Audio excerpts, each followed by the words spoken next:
యేసన్న గారు 17 ఏళ్ల వయసప్పుడు ఒక దైవజనుడి దగ్గరికి వెళితే ఆ దైవజనుడు ఒక 2-3 సంవత్సరాల యేసన్న గారిని ఆయన దగ్గర పెట్టుకుని సేవ నేర్పించాడంట. యేసన్న గారు చనిపోయేంత వరకు కూడా ఆ గొప్ప దైవజనుడి పేరు మర్చిపోలేదండి. ఎప్పుడు జ్ఞాపకం వచ్చిన మా గురువు గారు అని చెప్పేవాడు.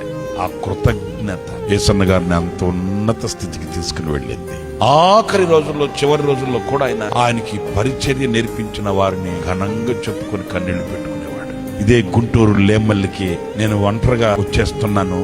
అప్పుడు మదర్ నన్ను పిలిచి కన్నీళ్లతో ప్రార్థన చేసి ఆమె నన్ను దీవించింది. ఆమె ప్రార్థన నాలో ఫలించింది. కృతజ్ఞత చూడండి.